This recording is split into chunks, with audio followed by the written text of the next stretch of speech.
Hello friends, good morning. তোমরা সবাই কেমন আছো? আশা করি সবাই অনেক ভালো আছো। আমিও তোমাদের আশীর্বাদে, তোমাদের ভালোবাসায় অনেক ভালো আছি। তো আজকে চলে আসছে একটা আলাদা ব্লগ নিয়ে। আজকে আমাদের ইউনিভার্সিটিতে প্রোগ্রাম আছে, সিনিয়রদের ফেয়ারওয়েল। তো আমি বাড়ি থেকে বেরিয়ে পড়ছি। তো তোমরা তো দেখতেই পাচ্ছ, বৃষ্টি বৃষ্টি একদম, কি বলবো। তো এখন আমি যাচ্ছি কলেজে, ফাইনালি পৌঁছেও গেলাম। এখন আমাদের প্রোগ্রাম শুরু হবে, তো তোমরা সবাই দেখতে থাকো।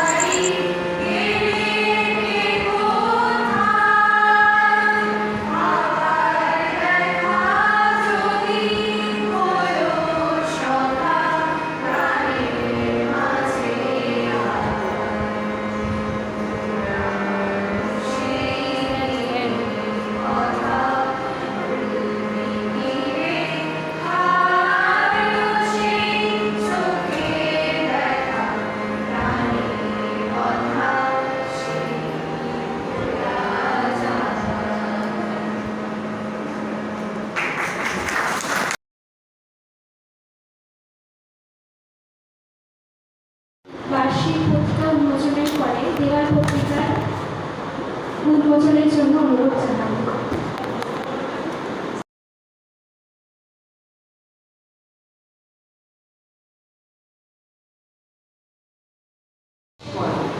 যদিও সেটা 15 দিন আগেই হয়ে গেছে, বিশেষ কারণে আজকে তোমাদের এই বিদায় পর্বের অনুষ্ঠান একটু দেরিতে করতে হয়েছে।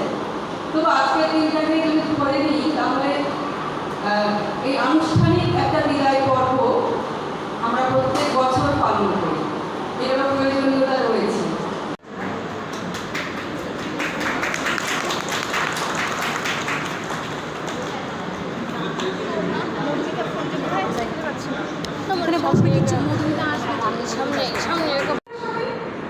সারাবেলা কাজ তো যে বৃদ্ধ লোকটা, তাকে সবাই মিলে কাঁধে করে নিয়ে চলে গেল।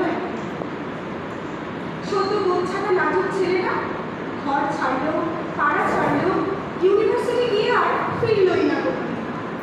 বাবার হাতের দিকে তাকিয়ে একদিন চমকে উঠল।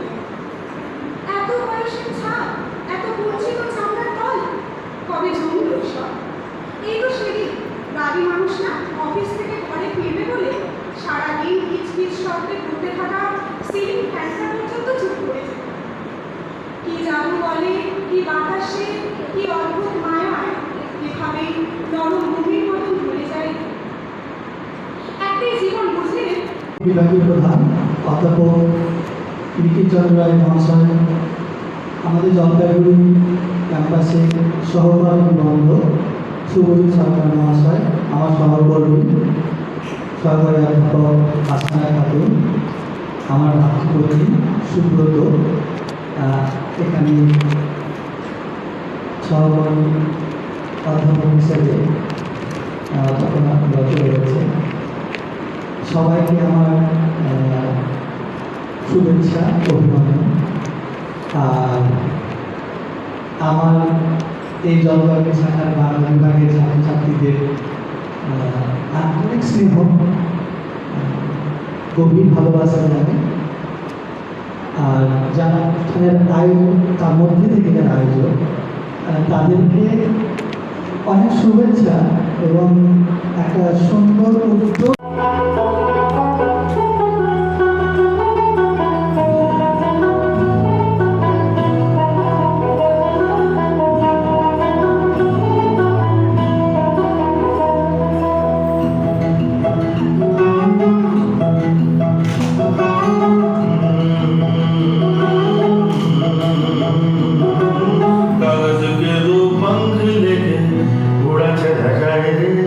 जहाँ नहीं जाना है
এবং হচ্ছে এত সাজ দেখে মনে হচ্ছে যেন আজকে বসন্ত, কিন্তু এটা ভুল। আজকে বসন্ত নয়, বরং আজকে বিষন্ত। এবার আসছে তোমাদের কথা বলতে। দেখো, সব সম্পর্কে রক্তের হয় না, কিছু কিছু সম্পর্ক এমন মধুর হয় যেটা কোনোভাবে রক্তের নয়, যেরকমটা ছাত্র এবং শিক্ষকের একটা সম্পর্ক। এখানেই তার প্রমাণ যে স্যারের কাছ থেকে, আমাদের বিভাগীয় প্রধানের কাছ থেকে এমন একটা দিনে আমরা একদিন বিদায় নিয়েছিলাম। আজকে স্যারই সামনে, ওনারই সামনে যে আজকে বিদায় তোমাদের আবার দিতে হচ্ছে, এটা একটা আলাদা অনুভূতি। এবার যেটা বলছি যে এই প্রসঙ্গে, বিদায়ের প্রসঙ্গে, যে দেখো যেখানে সম্পর্ক মধুর হয় সেখানে একটা বিশ্বের অনিবার্যভাবে আসে। তাই তো হয়, সে হচ্ছে বিখ্যাত সেই উপন্যাসী সন্দীপন চট্টোপাধ্যায়, তার একটা বিখ্যাত উপন্যাস যে রুগী কখন আসবে, সেখানে একটা লাইন বলছিল যেটা আজকে সময়ের সঙ্গে তাৎপর্যপূর্ণ। সেখানে বলছিলেন সেই নায়ক যে এই ঘরে আমি কতদিন আছি তা জানি না, কতদিন থাকবো তাও জানি না, কিন্তু এইটুকু জানি আমি এই ঘরে ছিলাম। আমার আগে যে ছিল, অর্থাৎ কেউ একজন ছিল যে আজকে নেই, মারা গেছে। তার আগেও কেউ একজন ছিল, সেও মারা গেছে। অর্থাৎ আমার আগে যে ছিল সময় ঘর বাঁধানো তার